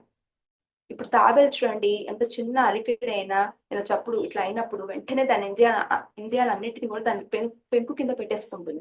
పెట్టుకొని అది ఒక చక్కని ధ్యాసతో అలా ఉండిపోతుంది. అంటే ధ్యానం చేస్తున్నాను కాదు, కదలకుండా చూడండి. చిన్నప్పుడు నేను దాన్ని జూకి వెళ్ళినప్పుడు, ఏంటి ఇది అసలు ఎంతకి కదలదు, చచ్చిపోయిందా అనుకునేదాన్ని. అప్పుడు నాకు తెలియదు. అసలు ఇంత కూడా కదలకుండా ఎన్ని గంటలైనా అలానే ఉంటుంది. అంటే దాని ఇంద్రియాన్ని అవసరం లేకపోతే ఉపయోగించదు, వ్యర్థంగా అనవసరంగా ఉపయోగించదు. అది అవసరమైతేనే ఉపయోగిస్తుంది, లేకపోతే దాని పెంకు కింద పెట్టేసుకుంటుంది. అట్లాగే మానవుడు కూడా మనసు చెప్పినట్టు ఇంద్రియాలని మనం ఉపయోగించకూడదు. మనం వాటిని నిగ్రహించుకోవాలి. పైగా వాటిని అంతర్ముఖం చేయాలి అంటున్నారు. అంతర్ముఖం చేయడం అంటే ఏంటి? ధ్యానం చేయాలి. ఇప్పుడు ఇంద్రియాన్ని మనం కంటిన్యూస్ గా ఉపయోగిస్తున్నాం అనుకోండి, చూడండి పొద్దునుంచి రాత్రి వరకు మనం పని చేస్తూనే సాయంత్రం వరకు చేస్తూనే సాయంత్రంకి మనకు టైర్డ్ అయిపోయినట్టుగా ఉంటుంది. మధ్యాహ్నం ఒక గంట సేపు విశ్రాంతి ఇచ్చామనుకోండి, సాయంత్రం కొంచెం పని చేయగలుగుతాం. అసలు రాత్రి అందరం ఎందుకు నిద్రపోతాము అంటే ఆ ఇంద్రియాలంటికి విశ్రాంతిని ఇస్తాం కాబట్టి అవి శక్తి అక్కడ ఆదా అవుతుంది. సో దట్ పొద్దున్న లేచి మళ్ళీ మన పనులు యాజ్ గా చేసుకోగలుగుతాము. ఒక్క రోజున మనం నిద్ర పట్టలేదు అనుకోండి, ఫర్ ఎగ్జాంపుల్ మన పెళ్లి ఉంది, రాత్రి పెళ్లి ఉందనో, లేకపోతే మన ఊరి ప్రయాణం ఉందనో మనకు నిద్ర పట్టలేదు అనుకోండి, పొద్దున మనకు డల్ గా ఉంటుంది. ఎందుకు? ఆ ఇంద్రియాలకు విశ్రాంతి దొరకల. అందుకని ఇక్కడ ఏం చెప్తున్నారు అంటే ఇంద్రియాలకి మనం విశ్రాంతిని ఇవ్వాలి, అది సాధన ద్వారా అని కూడా చెప్తున్నారు. అప్పుడు ఏమవుతుంది, ఈ విశ్రాంతి ఇవ్వడం వల్ల శక్తి ఆదా అవడమే కాదు, సాధనలో కూడా మన ఇంద్రియాలన్నిటికీ విశ్రాంతి ఇస్తాం కాబట్టి, అంటే ఇంద్రియాలను మనం ఉపయోగించాం కాబట్టి అక్కడ విశ్వశక్తి కూడా మనలోకి ప్రవహిస్తుంది కాబట్టి శక్తి పెరుగుతుందన్నమాట. అందుకనే ఈ తాబేలు అలా ఉండటం వల్ల దానికి శక్తిని అది బాగా ఉంటుంది దానికి. అది వాటిని విశ్రాంతి ఇవ్వడం వల్ల. మరి దాని ఆయుష్ చూడండి, 400 ఏళ్ళు దాని ఆయుష్. పైగా అది నీడల్లోనూ ఉండగలుగుతుంది, నేల మీద కూడా ఉండగలుగుతుంది. రెండింటి మీద జీవించగల పట్టు అది సాధించింది. అలాగే మానవుడు కూడా ఈ ఇంద్రియాలని నిగ్రహించుకుంటూ సాధన చేసినప్పుడు తను కూడా మరి బాహ్యేంద్రియాల మీదే కాదు, అంతరేంద్రియమైన మనసు మీద కూడా, రెండింటి మీద కూడా పట్టు సాధిస్తాడు అని చెప్పేసి ఇక్కడ చెప్తున్నారు. ఇక్కడ ఏంటంటే మనం అసలు ఈ ఆధ్యాత్మిక మార్గంలోకి వచ్చిన తర్వాత ఈ జీవితం అంటే ఈ మనకి చెప్పాలి అంటే ఇది కత్తి మీద సాములాగా ఉంటుంది మాస్టర్స్ ఈ జీవితం, మన ఆధ్యాత్మిక జీవితం. ఎందుకంటే పత్రికారి మార్గంలోకి వచ్చాం, ఇది సామాన్యమైన మార్గం కాదు, మరి ఇది మోక్ష మార్గం చెప్పాలంటే. మరి పత్రికారు మనకి ఎన్నో విషయాలు చెప్పారు. ఏంటి? ఏవి అలవాటు చేసుకోవాలి, ఏవి వదులుకోవాలి, ఏవి సరి చేసుకోవాలి, ఏవి పోగొట్టుకోవాలి, మరి ఏ పనులు చేయాలి, ఏ పనులు చేయకూడదు, వేటికి ప్రాముఖ్యం ఇవ్వాలి, వేటికి ప్రాముఖ్యం ఇవ్వకూడదు, ఇలా సామాన్య మానవుడికి తెలియని ఎన్నో ధర్మ సూక్ష్మాలు ఆయన మనకి బోధించారు. ఎప్పుడైతే అవన్నీ మనం ఆచరిస్తామో అదంత ఈజీ కాదు. ఎందుకంటే ఇన్నాళ్ళు మనం జీవించే జీవితం, మనం అనుకునే వాళ్ళం ప్రాపంచిక జీవితం ఎంత కరెక్ట్ గా జీవిస్తున్నామో అనుకునే వాళ్ళం. కానీ ఇందులోకి వచ్చాక తెలిసింది మన ఆ జీవించే జీవితం అది సరైనదే కాదు. ఎందుకంటే మన ప్రతి మాట కూడా కర్మే అన్న విషయం ఇందులోకి వచ్చి తెలుసుకున్నాము. అలా ఎంతో జ్ఞానం తెలుసుకుంటున్నప్పుడు మనము అవి తెలుసుకున్న దాన్ని ఆచరణలో పెట్టుకుంటూ ఎన్నో సరి చేసుకుంటున్నాము. కానీ అదంత ఈజీగా కూడా ఉండదు. ఎక్కడికక్కడ సత్యాన్ని, ధర్మాన్ని మనం అనుక్షణం ఆచరిస్తూనే ఉండాలి. మన కర్మలు తగ్గించుకొని తద్వారా జన్మలు తగ్గించుకోవాలంటే, ఈ మోక్షాన్ని పొందాలి అంటే ఇది ఇంకా చెప్పాలంటే మంగలి కత్తి అంచు మీద నడక వంటిది, అలాంటిది ఈ జీవితం. అయినా సరే మనం ఎప్పుడైతే ఎంత కఠినమైనా సరే మనం ఆచరిస్తే ఖచ్చితంగా అంత గొప్ప లాభమే మనం పొందుతాం అన్నమాట. మరి అలాంటిది చిన్న చిన్న విషయాలు ఇప్పుడు పత్రికారు మనకి మరి మాంసాహారం తీసుకోకూడదు అని చెప్పారు. ఎందుకు? అది పాపపూరితమైన ఆహారము, అలాగే రజోగుణాన్ని పెంచే ఆహారము అని చెప్పారు. మరి రజోగుణాన్ని పెంచే ఆహారం తీసుకోవడం వల్ల ఏమవుతుంది అంటే మన ఇంద్రియాలు అదుపు తప్పిన గుర్రాల్లాగా పనిచేస్తాయి. మరి మనము అంటే మన పత్రిక చెప్పారు కదా, నువ్వు తినకూడదు, అలాగే మనం చూడకూడదు, వినకూడదు, మాట్లాడకూడదు, ఏవేవో చెప్పారు మనకి. సరే అనుకుంటాం, కానీ సమయ సందర్భానుసారంగా చూడకూడదు చూస్తూ ఉంటాము, తింటాము, వినకూడదు వింటూ ఉంటాం, మాట్లాడుతూ ఉంటాం. ఎందుకు? ఆ ఇంద్రియ నిగ్రహం లేదు. ఇప్పుడు చూడండి, మనం సాధన చేస్తూ ఫర్ ఎగ్జాంపుల్ అండి, ఇంట్లో మనం కూర్చుని సాధన చేసుకుంటున్నాం, రోడ్డు మీద ఒక పెద్ద చప్పుడైంది అనుకోండి, ఏం చేస్తామంటే ఆ సాధన చేస్తూ ఉంటామా? ఎక్కువగా ఏం చేస్తారు? పరిగెత్తుకుంటే చూస్తారు ఏం జరిగింది అని. అంటే ఒక్క సౌండ్ మన చెవులో పడింది, వెంటనే మనసులో కోరిక అదేంటి చూడాలి అంతే. పరిగెత్తుకుంటూ వెళ్ళి అది చూస్తే గానీ మనకి తృప్తి కలగదనమాట. మరి ఎంత నిగ్రహాన్ని మనం పాటిస్తున్నట్టు. అందుకని ఈ ఇంద్రియ నిగ్రహం అనేది మనం ఖచ్చితంగా పాటించాలి. అంటే ఎప్పుడైతే మనము ఈ బాహ్యేంద్రియాల అంటే మనం మరి ఆ ఇంద్రియ నిగ్రహాన్ని పాటిస్తూ సాధన చేస్తే ఈ నిగ్రహం అనేది మనకి వస్తుంది. అప్పుడు ప్రపంచం వైపు తిరిగి ఉన్న మన మనసు జనరల్ గా చూడండి మాయకి వశమవుతూ ఉంటుంది. కానీ ఒకవేళ ఆ మాయకి వశమవకుండా ఉండాలి అంటే దానికి కావాల్సిన శక్తి మన ధ్యానంలోనే సంపాదించుకోగలుగుతాం మాస్టర్స్. అంటే ఇక్కడ ధ్యానంలో మనము ఇప్పుడు చూడండి పతంజలి మహర్షి ఏం చెప్తారంటే, నువ్వు ప్రాపంచికంగా అయినా, ఆధ్యాత్మికంగా అయినా దేంట్లో సరే నువ్వు విజయం సాధించాలి అంటే కనుక ఖచ్చితంగా నువ్వు ఇంద్రియ నిగ్రహాన్ని పాటించాలి అని చెప్తారు. ముఖ్యంగా ఆహార నియమాలు. ఎందుకంటే మన అన్ని ఇంద్రియాల కన్నా కూడా ఎక్కువ ప్రమాదం మనకు కలిగించేది మన నోరేనండి. రకరకాల రుచులు మనకి ఎంతో నచ్చుతూ ఉంటాయి. సో ఇష్టం వచ్చినట్టు మనం తినేసేసాం అనుకోండి, ఆ ఇంద్రియ నిగ్రహాన్ని కోల్పోతాం. అందుకని ఆ నిగ్రహం మనకి రావాలి అంటే కనుక ఆహార నియమాలు కఠినంగా పాటించాలి. ఆహార నియమాలు కఠినంగా పాటించినప్పుడు మన మనసును మనం నిగ్రహించుకోగలుగుతాం. తద్వారా ఇంద్రియాలను నిగ్రహించుకోగలుగుతాం. తద్వారా మన సాధన మనకి బాగా కుదురుతుంది. సాధన బాగా కుదిరినప్పుడు మనకి విశ్వశక్తి మనలోకి ప్రవహించే శక్తి పెరుగుతుంది. శక్తి పెరిగినప్పుడు నువ్వు చేపట్టిన ప్రతి పని విజయవంతం అవుతుంది. ప్రపంచంలో నువ్వు ఏదైనా సాధించగలుగుతావు. విజయం నీ వంతు అవుతుంది. విజయం నేను వరిస్తుంది అని చెప్తారు. మరి సాధనలో పట్టు సాధించాలన్నా కూడా ఆహార నియమాలే. అందుకని ఆహార నియమాల్ని ఖచ్చితంగా మనము పాటించాలి. ఇంకా ఏం చెప్తున్నారంటే మరి ఎప్పుడైతే మన ఆహార నియమాలు మనం పాటిస్తూ ఉంటామో, ఎందుకు అంటే ఈ ఆహార నియమాలు ఆహారం బట్టేనండి మన మనసు ఎప్పుడు కూడా ఆహారం బట్టే ఉంటుంది. తీసుకున్న ఆహారం యొక్క సూక్ష్మాంశం మనసుగా మారుతుంది. మనసు యొక్క గుణాలు. ఇప్పుడు చూడండి, మహాత్ములు ఏం చెప్తారంటే నోటిని నిగ్రహించు, మాటని నిగ్రహించు అంటారు. నోటిని నిగ్రహించు అంటే ఏంటి? నువ్వు తీసుకునే ఆహారం. ఇప్పుడు చూడండి, మనము పత్రిక చెప్పారు తమోగుణ ప్రధానమైన రజోగుణ ప్రధానమైన ఆహారాలు తీసుకోవద్దు అని. ఎందుకు అంటే ఆ తీసుకున్న ఆహారము స్థూల అంశమేమో సప్త ధాతువులుగా మారుతుందండి. మనం తీసుకున్న ఏ ఆహారమైనా స్థూల భాగము సప్త ధాతువులుగా, అంటే అది రసంగా, రక్తంగా, మాంసంగా, మరి మేధస్సుగా, ఎముకల మధ్య ఉన్న మజ్జగా, తర్వాత శుక్ల శోణితాలుగా. ఈ శుక్ల శోణితాల కలయికలో ఒక అండం పిండంగా మారి బ్రహ్మాండంలోకి వస్తుంది అని చెప్తారు. ఇది గర్భోపనిషత్తులో చెప్పడం జరిగింది. అంటే స్థూల భాగమేమో ఇలా, సూక్ష్మాంశం మనసుగా, అంటే మనసులో యొక్క గుణాలు, అంటే ఈ తమో గుణము, రజోగుణము ఇవన్నీ మనసుకు సంబంధించినవి. నువ్వు తమో గుణ ప్రధాన ఆహారం తీసుకున్నావు అనుకో, అప్పుడు తమో గుణాన్ని ప్రేరేపిస్తున్నది. మరి తమో గుణ లక్షణాలు ఏంటి అంటే సోమర్తనము, బద్ధకము. ఆ శరీరాన్ని సుఖపెట్టాలి, ఆ శరీరాన్ని సుఖపెట్టడమే వాడికి దానికి ఎక్కువ ప్రాముఖ్యం ఇస్తారనమాట. మరి తమో గుణ ప్రధాన ఆహారం ఏంటి అంటే పాసిపోయినవి, పులిసిపోయినవి, నిల్వ ఉన్నవి అస్సలు తీసుకోకూడదు. మరి ఇప్పుడు సమ్మర్ అంటే మనకి పెరుగు, మజ్జిగ, ఇడ్లీ పిండి, దోస పిండి ఇవన్నీ పులిసిపోతాయి. అందుకని అవి పులిసిపోయినవి అస్సలు తీసుకోకూడదు అని. అలాగే నిన్న చేసుకున్న ఆహార పదార్థాలు ఇవాళ తీసుకోవడము, పొద్దున్న చేసింది రాత్రి తింటాము, రాత్రి చేసింది మళ్ళీ పొద్దున్న తింటాము, ఇట్లాంటివి ఫ్రిడ్జ్ లో పెట్టుకొని తింటాం లాంటివి కూడా చేయకూడదు. ఇవన్నీ తమ గుణాన్ని పెంచుతాయి అని చెప్తున్నాను. ఎప్పుడో చేసినవి కూడా తీసుకోకూడదు, నిల్వ ఉన్నవి ఇవన్నీ. అలాగే రజోగుణ ప్రధాన ఆహారం ఏంటి? మరి మాంసాహారం, కోడిగుడ్డు, వెల్లుల్లి ఇవి కూడా తీసుకోకూడదు. అది రజోగుణాన్ని ప్రేరేపిస్తుంది. రజోగుణాన్ని ప్రేరేపిస్తే ఏం జరుగుతుంది? మనసులో అనేక కోరికలు, ఆ కోరికలు తీర్చుకోవాలి అనిపిస్తుంది. తమో గుణం ఏమో శరీరాన్ని సుఖపెట్టాలనుకుంటాడు, రజోగుణంలో ఉండేవాళ్ళు మనసులో ఉన్న కోరికలు తీర్చుకోవాలి అనుకుంటారు. ఇలా ఉంటుంది. సరే పోనీ మన శుద్ధ సాత్వికమైన శాకాహారమే తీసుకుంటున్నామని అనుకోండి. అదైనా సరే ఇప్పుడు పత్రిక చెప్తారు, నీకు 4 ఇడ్లీ తినే ప్లేస్ ఉంటే నువ్వు 3 ఇడ్లీలే తిను అంటారు. కానీ మనం ఏంటంటే రుచిగా ఉంది కదా అని ఒక 5, 6 తినేసామనుకోండి, అక్కడ కూడా తమ కూడా వచ్చేస్తుంది మనకి. అప్పుడు అంటే కడుపు నిండా తింటే కంటి నిండా నిద్ర వస్తుంది. అప్పుడు సాధన చేయము, స్వాధ్యాయము చేయము, ఏమి చేయము. అందుకని అది కూడా మనకి నష్టమే. నువ్వు సాత్వికమైన ఆహారమే తీసుకుంటున్నావు, కానీ అది కూడా మితంగా తీసుకోవాలి. అందుకే శ్రీకృష్ణుడు చెప్తాడు, యుక్తాహార విహారస్య యుక్త చేసే కర్మస్సు యుక్త స్వప్నావబోధస్య యోగో భవతు దుఃఖః అని. అంటే నువ్వు తీసుకునే ఆహారం మితంగా, విహితంగా ఉండాలి, మితంగా ఉండాలి, న్యాయంగా, నీతిగా, ధర్మంగా సంపాదించిన దాంతోనే, అంటే ఆ ఆహారమే నువ్వు తీసుకోవాలి అని కూడా చెప్తారు.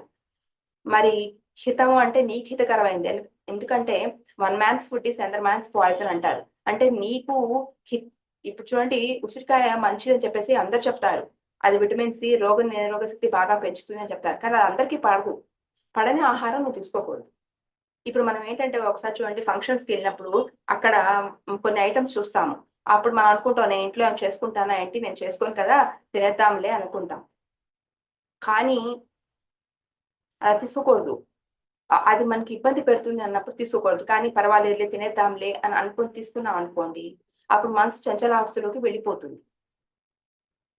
అందుకని మనము ఆహారం చాలా అంటే ఎంతో ఎరుకుతోనూ తీసుకోవాలి మాస్టర్స్. అది మితంగా ఉండాలి. మరి సత్యసాయిబాబా కానీ పత్రి గారు కానీ ఏం చెప్తారంటే, నువ్వు తినకముందు నీ బాడీ ఎంత లైట్ గా ఉందో తిన్న తర్వాత కూడా నీకు అంతే లైట్ గా ఉండాలి అంటారు. అంటే అంత మితంగా తీసుకోవాలి. కడుపు నిండా తినేయకూడదు. అని చెప్పడం. అలాగే నీకేది పడుతుందో అదే తినాలి అని చెప్పేసి చెప్తారనమాట. ఇవన్నీ అలా పాటిస్తేనే మన మనసు లేకపోతే చంచలావస్థలోకి వెళ్ళిపోతుంది. ఇంకా మన నోటిని నిగ్రహించు, మాటని నిగ్రహించు అన్నారు. మరి మాట కూడా నీది చూడండి, చాలా మంది టైం పాస్ అవ్వట్లేదు అని చెప్పేసి గంటలు గంటలు ఫోన్‌లో మాట్లాడతారు. ఇప్పుడు ఆడవాళ్ళు ఉన్నారు. ఎదురింటి వాళ్ళతో, పక్కింటి వాళ్ళతో ఊరికే ఊసిపోని కబుర్లు మాట్లాడుతూ ఉంటారు. దానివల్ల ఏమవుతుందంటే మన శక్తిని కోల్పోతాం మాస్టర్స్. శక్తిని కోల్పోతాము ఒకటి. 2 ఇప్పుడు చూడండి, ఇద్దరు వ్యక్తులు చేరితే మూడో వ్యక్తి గురించి ప్రస్తావన వస్తుంది. వాళ్ళని ఏదో ఒక కామెంట్ చేస్తారు. వాళ్ళు అట్లా చేశారు, ఇట్లా చేశారు, అలా అన్నారు, ఇలా అన్నారు. అలా కామెంటో, జడ్జిమెంటో చేసినప్పుడు కూడా మన శక్తిని కోల్పోతాము. అలాగే కర్మ పోగేసుకుంటాము. మనం ఇతరులని మన మాటల ద్వారా ఏమైనా బాధ పెట్టినా సరే అక్కడ కర్మ మన ఖాతాలో పడుతుంది. అది మళ్ళీ మనమే అనుభవించాల్సి వస్తుంది. అందుకే పత్రి గారు అంటారు, "నువ్వు మాట్లాడకూడదు, వీరితో మౌనం పాటించు" అంటారు. నువ్వు నీ నీ నోటి మాటే నీ నుదిటి రాత అంటారు. మనకి కష్టాలు సమస్యలు వస్తే భగవంతుడు కి నా మీద తెలియదు, భగవంతుడు నా రాత ఇలా రాశాడు అంటూ ఉంటాం. ఎవరు మన రాత రాయరండి. మన రాత మనమే రాసుకుంటాం. మన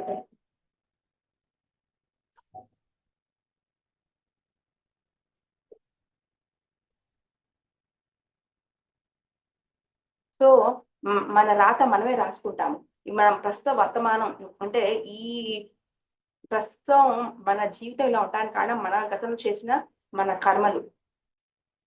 మన మన మాటలు, మన చేతలు అవన్నీ. అందుకనే నువ్వు మాట్లాడే ప్రతి మాట నీకైనా ఉపయోగపడాలి, పక్కవాడికైనా ఉపయోగపడాలి. ఉపయోగపడని ఒక్క మాట నీ నోటి వెంట రాకూడదు అంటారు. సో, మన మాట చాలా ఎరుకతో మాట్లాడాలి. వీలైతే మౌనం పాటించాలి. మౌనం పాటించడం వల్ల అసలు మనకి ఏ కర్మ అంటుకోదు. అవసరమైన మేరకే మాట్లాడాలి. అది ఉపయోగకరమైన మాటే మాట్లాడాలి. అలాగే మనం తీసుకునే ఆహారం కూడా ఎంతో ఎరుకతో తీసుకోవాలి అని చెప్తున్నారు.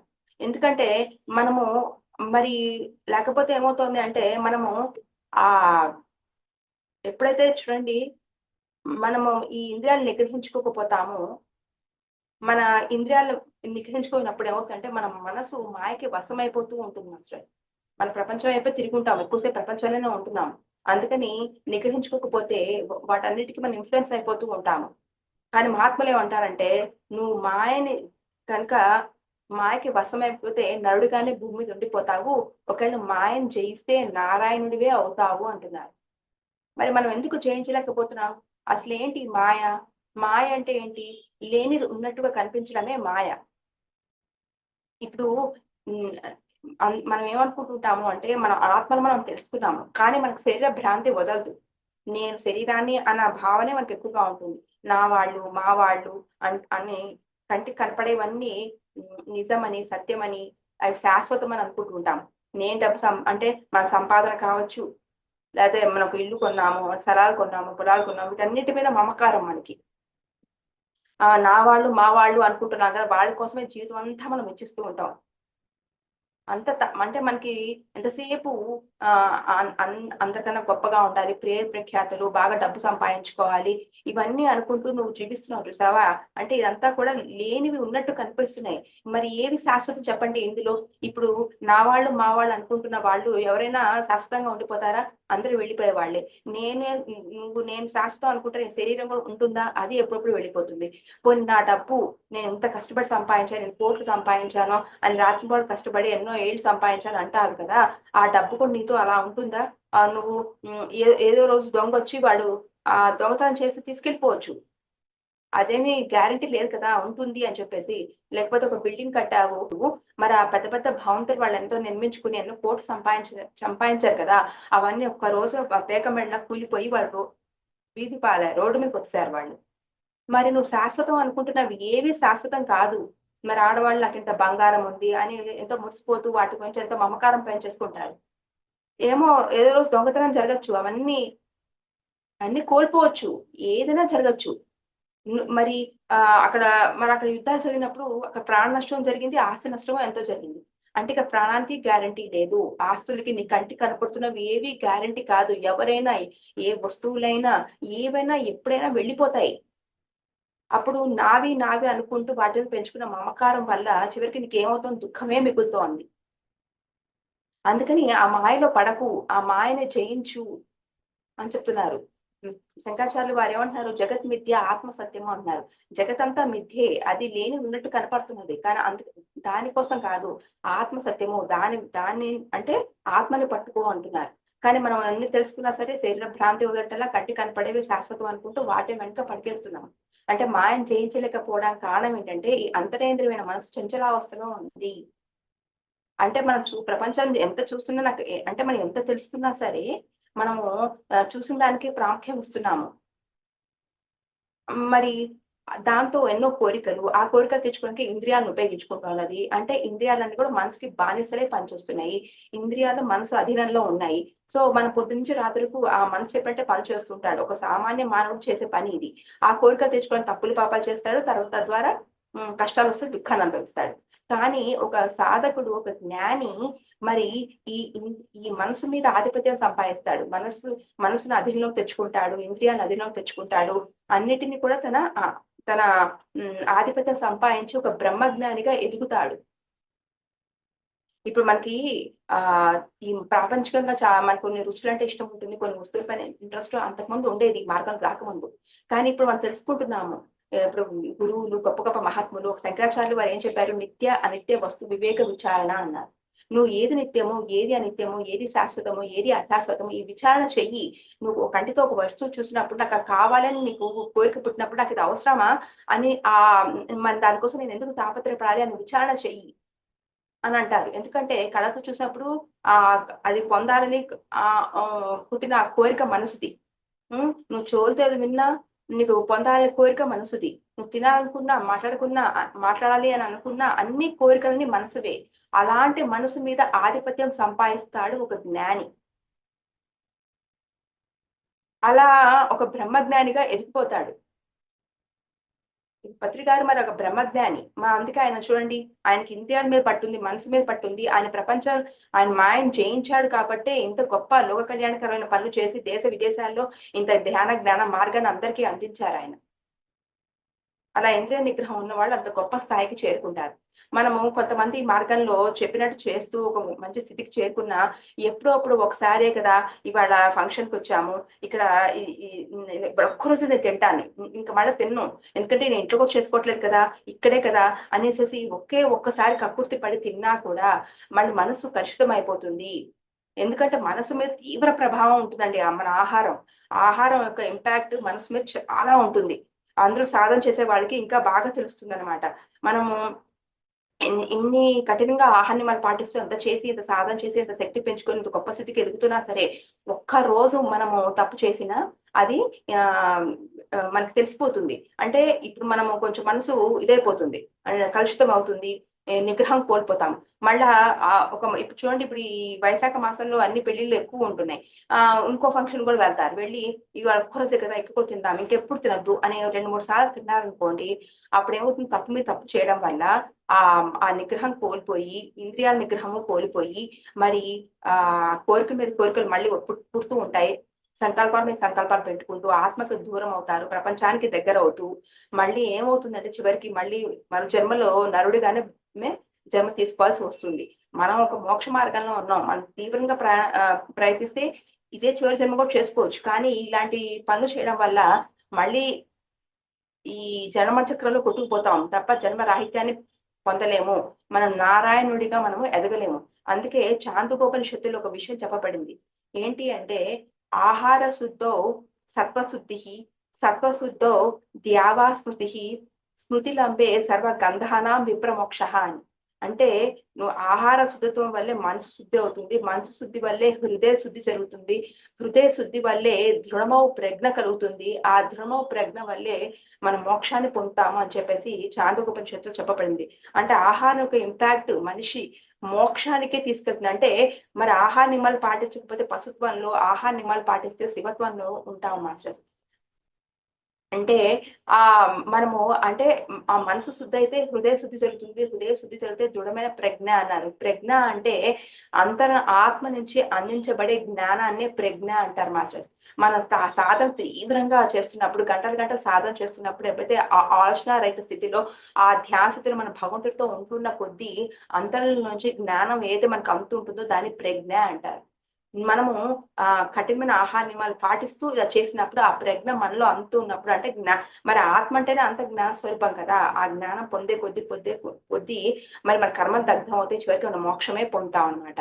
అందుకని ఈ ఆహార నియమాలు మనం చాలా కఠినంగా పాటించాలి. ఆహార నియమాలు ఎప్పుడైతే కఠినంగా పాటిస్తూ ఉంటామో అంటే మనకి ఎంతసేపు సత్వాచనలు, సద్భావనలు, సత్యవాక్కులే మనం నోటి వెంట వస్తూ ఉంటాయి మాస్టర్స్. ఎంతసేపు నిరంతరం ఆ సత్ అంటేనే భగవంతుడు. ఆ భగవంతుడు నిరంతర చింతన ఉంటుంది. ఆత్మోద్ధరణ కోసమే ఆత్మశక్తిని పెంచుకునే విధంగా మనం మాట్లాడే ప్రతి మాట ఆ భగవంతుడికి సంబంధించిందే ఉంటుందన్నమాట.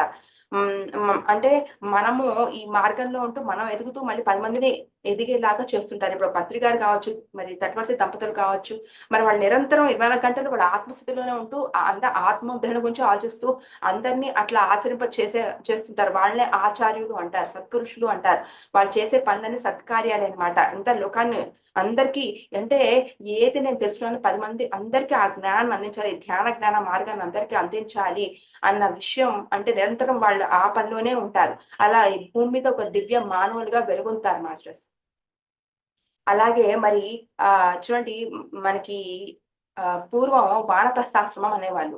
అంటే ఈ వానప్రస్థాశ్రమం అంటే ఏంటంటే ఈ రాజులు వయసు అయిపోయిన తర్వాత ఆ రాజ్యాన్ని పిల్లలకి అప్పగించి వాళ్ళు అడవులకెళ్ళి ఇంకా నిరంతర సాధన చేసేవాళ్ళు మోక్షం పొందాలని చెప్పేసి. అక్కడ దొరికే ఏదో పండో, ఫలమో ఏదో తింటూ అలా వాళ్ళ జీవితం గడిపేసేవారనమాట. అంటే మన అందరం కూడా ఏంటంటే వాళ్ళేం చెప్తున్నారంటే 5 పదుల వయసొచ్చేటప్పటికి 5 ఇంద్రియాల మీద మనం పట్టు సాధించాలంట. 5 పదుల వయసంటే ఒక 50 ఏళ్లే కదా! 5 పదుల వయసొచ్చేటప్పటికి 5 ఇంద్రియాలకు పట్టు సాధించాలి. అంటే 5 పదుల వయసొచ్చినప్పుడు ఈ పంచేంద్రియాల మీద నిగ్రహం సాధించుకున్న వాళ్ళు మహాపురుషులవుతారని చెప్పేసి మహాత్ములు చెప్తున్నారు. ఇప్పుడు నేను ఇంచుమించు 1, 2 ఇయర్స్‌లో నాకు 50 వస్తాయి. మరి నేనిప్పుడు ఆల్‌మోస్ట్ అంటే ఇంకా నేను 100% నాకు నిగ్రహం వచ్చిందంటే ఇంకా నాకు రాలా. నాకు నేను చెప్పుకుంటున్నానిది. 100% పూర్తి నిగ్రహం నాకు రాలేదు. ఇంకా కొంచెం అది ఏదో తినాలనిపించడం కావచ్చు. ఇలా అంటే చాలా తక్కువగా ఉంది. అయినా అది కూడా నేను అనుకున్నాను నేను 50 వచ్చేటప్పటికి ఇవి కూడా నేను పోగొట్టుకోవాలి అని. అంత లోపలే ఇప్పుడే అంత వరకు కూడా కాదు. అని అందుకే ఈ టాపిక్ నాకు నేను కూడా చెప్పుకోవడానికి చెప్తున్నానన్నమాట. అంటే ఈ ఇంద్రియాల మీద పట్టు సాధించుకోవాలి. సాధించుకుంటే మనం ఎంతో గొప్పగా ఎదుగుతాం ఈ మార్గంలో అన్న విషయం అర్థమైనప్పుడు. ఎందుకంటే మనం ఎక్కడ చదివినా, ఏం చదివినా ఈ గురువులు, మహాత్ములు, ఋషులు, యోగులు అందరూ చెప్తున్నారు ఇంద్రియ నిగ్రహము, ఇంద్రియ నిగ్రహము, ఇంద్రియ నిగ్రహం. ఈ ఇంద్రియ నిగ్రహం పాటిస్తేనే మనం ఎంతో గొప్ప స్థితికి చేరుకుంటాము. ఆఖరికి మోక్షాన్నే పొందొచ్చు అని చెప్తున్నారు. మరి ఆ ఇంద్రియ నిగ్రహం ఎంత అవసరం మనకి. పొద్దున్న లేచి రాత్రి వరకు నేనేం చేస్తున్నాను అనేది మనకి సెల్ఫ్ చెక్ బాగా ఉండాలి. ఎందుకంటే ఈ ఆహారం మనకి మంచి చేస్తుంది, చెడు చేస్తుంది. మంచి అంటే చూడండి మనది శాకాహార నిర్మిత శరీరం మనది. మన అలాంటప్పుడు మనము శాకాహారం అంటే మనకి నిర్దేశింపబడిన ఆహారం ఏంటి? సస్యాలు, కూరగాయలు, పండ్లు, ఫలాలు. మరి అవే తీసుకోవాలి. అవి తీసుకోవడం వల్ల మన శరీరానికి, మనసుకి రెండిటికి మంచిది. ఎందుకు? మరి అవి బాగా ఎందుకంటే చూడండి ఇప్పుడు పండ్లు గాని, ఫలాలు, ఈ కూరగాయలు ఇవన్నీ సూర్యకిరణాలు పడతాయి వాటి మీద. అవి పెరిగేటప్పుడు. ఆ శక్తి వాటిలో ఆ లైఫ్ ఉంటుంది. అది మనం తీసుకున్నప్పుడు మనకెంతో శక్తొస్తుంది. కానీ ఎప్పుడైతే మనం మాంసాహారం, ఆ చనిపోయిన శవాహారాన్ని, ఆ విషాహారాన్ని, ఆ పాపాహారాన్ని తీసుకుంటే ఏమవుతుందండి? ఆ శరీరం, మనసు 2 పాడైపోతాయి. అంటే ఇక్కడ చెప్పాలంటే రజోగుణం పెరుగుతుంది. అహంకారం వచ్చేస్తుంది. కోరికలు పెరిగిపోతాయి. ఆ కోరికలు తీర్చుకోవడం కోసం తప్పులు, పాపాలు చేస్తూ తద్వారా కష్టాలొచ్చి దుఃఖాన్ని అనుభవిస్తాం మనం. అందుకని మనము శాకాహారమే తీసుకోవాలి. అదే మనకి ప్రిస్క్రైబ్డ్. మనకి నిర్దేశించిన ఆహారం అదే. సో, మనం అదే తీసుకోవాలి. అన్న విషయం ఇంక తెలుసుకోవాలి. కానీ చాలా మంది సమాజంలో మాంసాహారం తినటం గొప్ప, ఫంక్షన్స్‌లో కూడా మాంసాహారం పెట్టడం చాలా గొప్ప అనుకుంటూ, మరి పత్రికార మార్గాల్లోకి వచ్చిన వాళ్ళు కూడా కొంతమంది మరి మేము మానేసామండి. మేము వండడము, తినటం మానేసాము. కానీ మరి మా ఫంక్షన్స్‌లో పెట్టకపోతే మా కులంలో అది కుదరదు. మరి మా వాళ్ళు మమ్మల్ని ఒక మాట అంటారు. ఎంతో మనం అవమానంగా చూస్తారు. నువ్వు ఫంక్షన్ గ్రాండ్‌గా చేయలేదు. ఇంత డబ్బు పెట్టుకొని కూడా అనేసి ఇట్లాంటి మాటలు అంటారు. అందుకని పెట్టక తప్పట్లేదండి అంటారు. కానీ పత్రిక చాలా స్పష్టంగా చెప్పారు. ఈ మాంసాహారము మరి 8 మంది ఈ దీంట్లో హ్మ్. పాపం ఆహ్, పాపం వస్తుంది. 8 మందికి భాగస్వాములవుతారు అని చెప్పేసి. అంటే మరి వాటిని పెంచేవాడు, అమ్మేవాడు, కొనేవాడు, ఆహ్, వ కట్ చేసేవాళ్ళు, వండేవాళ్ళు, వడ్డించేవాళ్ళు, ఈ ఈ దీన్ని ప్రోత్సహించేవాళ్ళు కూడా. ఇప్పుడు వాళ్ళు ఫంక్షన్స్ లో పెడతాం అంటున్నారు అంటే భయంతో మరి వాళ్ళేమనుకుంటారో వీళ్ళేమనుకుంటారో అని చెప్పేసి నువ్వు పెడుతున్నావు కరెక్టే, కానీ అది నీకు కర్మగా నీ అకౌంట్ లో పడుతుంది. నువ్వు వాళ్ళు పెట్టడం వల్ల వాళ్ళు తినడం వల్ల వాళ్ళకి కర్మని యాడ్ చేస్తున్నావు. అలాగే నువ్వు అలా చేయడం నువ్వు పెడుతున్నావు కదా, అది నీకు కర్మ అయింది. ఆ కర్మ వల్ల మళ్ళీ జన్మ వచ్చినప్పుడు నువ్వు శిక్ష అనుభవించాల్సి వస్తుంది అన్న విషయం ఇక్కడ గుర్తుపెట్టుకోవాలి. ఎందుకంటే ఈ మార్గాల్లోకి వచ్చి మనము తప్పులేంటి ఒప్పులేంటి అన్ని తెలుసుకుంటున్నాము. ఏ ఓకే. పని ఒప్పేంటో తెలుసుకొని తప్పు చేశామనుకోండి, ఖచ్చితంగా దానికి శిక్ష అనుభవించడానికి మనం రెడీగా ఉండాలి. ఎందుకంటే ఇంత గొప్ప మార్గాల్లోకి వచ్చి, ఇంత పత్రికారు అంటే గొప్ప సద్గురువు మన జీవితంలోకి వచ్చి ఏ జన్మలో ఏ పుణ్యం చేశామో, ఇంత గొప్ప గురువు వచ్చాడు, వచ్చి చెప్తున్నాడు ఇది చేయకూడదు ఇది చేయాలని. కానీ నువ్వు మాయకి వశమయ్యి వాళ్ళేమనుకుంటారో వీళ్ళేమనుకుంటారో అనుకోని నువ్వు చేస్తే, అంటే నువ్వు ఎందుకు అలా చేస్తున్నావు, నీకు భయపడుతున్నావు అంటే ఆ బంధం ఎక్కడ దూరం అవుతుందో అని. కానీ అంటే నువ్వు కంటికి కనపడే వాళ్ళ గురించి వాళ్ళేదో నేను ఒక మాట అంటారనో, వాళ్ళేదో బంధం దూరం అవుతుందనో, ఇప్పుడు ప్రస్తుతం వీళ్ళని చూసి వీళ్ళొక మాట అంటారని వాళ్ళకి నువ్వు విలువిస్తున్నావు. కానీ భగవంతుడు ఏం కోరుకుంటున్నాడో ఒక గురువు చెప్పాడు మనకి. సాక్షాత్తు పరబ్రహ్మ అంటే చూడండి, గురువు ఎవరండి? నిరాకారుడైన పరబ్రహ్మ ఒక ఆకారం దాల్చి మన ముందుకొచ్చి ఈ జ్ఞానాన్ని అందిస్తున్నాడు. అందుకే గురు సాక్షాత్ పరబ్రహ్మ అన్నారు. మరి గురువు వచ్చి ఈ విషయం చెప్పినా సరే ఆ విషయం పట్టించుకోకుండా వీళ్ళేమనుకుంటారో వాళ్ళేమనుకుంటారో కానీ నువ్వు జీవించి మాయకి వశమయ్యి నువ్వు మాయలో పడిపోయి నువ్వు తప్పు చేస్తే ఆ కర్మ నీ అకౌంట్ లో పడుతుంది, నువ్వు అనుభవించాల్సి వస్తుంది. అందుకని ఎప్పుడు కూడా ఎక్కడ కూడా ఎవరేమన్నా అనుకోని నేను పెట్టేది నేను పూర్తి శాకాహారమే పెడతాను అలాంటి నిర్ణయానికి వచ్చినప్పుడే మాయం చేయించినట్టు. మరి ఎందుకు చేయించలేకపోతున్నాం అంటే ఆ అంతరేంద్రియ మనస్సు చంచలావస్థలో ఉంది. చంచలంగా ఉంది, ఆ మనసు మాయకి వశమైపోతోంది. అందుకనే రమణ మహర్షి మరి అందరూ ఈ గొప్ప గొప్ప మహాత్ములు శంకరాచార్యుల వారు మరి వశిష్ఠుల వారు వీళ్ళందరూ మరి రమణ మహర్షి ఏమంటారు, విచారణ విచారణ విచారణ, నువ్వెవరో తెలుసుకో. ఈ కంటి కనపడే శరీరం నువ్వు కాదు, నశించిపోయే శరీరం నువ్వు కాదు, నశింపలేని ఆత్మే నువ్వు. సో అది నువ్వు ఆ విచారణ చెయ్యి. విచారణే పరమ జ్ఞానము అంటారు వశిష్ఠుల వారు. మరి నిత్య అనిత్య వస్తు వివేక విచారణ అంటారు శంకరాచార్యుల వారు. ఇట్లా ఈ గొప్ప గొప్ప వాళ్ళు చెప్పేవన్నీ మనం అవి ఆచరణలో పెట్టుకుని అంటే వాళ్ళు ఏం చెప్తున్నారో అర్థం చేసుకుని మనం ఆచరించినప్పుడు మనం ఆ ఇంద్రియ నిగ్రహాన్ని పాటిస్తూ ఎందుకంటే నేను ఇప్పుడు ఒక పని చేస్తున్నాను, ఇది తప్ప ఇది గొప్ప, నేను ఎంత నిగ్రహించుకుంటున్నాను, ఇది ఎప్పుడు మనకి సెల్ఫ్ చెక్ ఉండాలండి. నేను తప్పు చేస్తున్నానా అంటే నేను చేసే పని ప్రపంచం వైపు తీసుకెళ్తోందా, అదే ఆధ్యాత్మికంగా నేను ఎదుగుతున్నానా, నేను ఎంతగా నేను చేసే ప్రతి పని ఆత్మపరంగా చేస్తున్నానా, ప్రపంచ పరంగా చేస్తున్నానా, నా శరీర భ్రాంతిలో పనిచేస్తున్నానా, అయితే ఆత్మని దృష్టితో చేస్తున్నానా, ఈ చెక్ ఉండాలండి. అంటే ఎప్పుడు మనం విచారణ చేసుకుంటూ ఉండాలి. చేసుకుంటున్నప్పుడే మనం మన తప్పుల్ని మనం సరి చేసుకుంటూ మనం ఈ మార్గాన్ని ఎదగలుగుతాము. ఎంత ఇంద్రియ నిగ్రహాన్ని పాటిస్తున్నాను నేను, ఎప్పటికప్పుడు చూసుకుంటూ ఉండాలి. నా మాట నా చేత అన్ని ఎలా ఉంటున్నాయి అన్ని.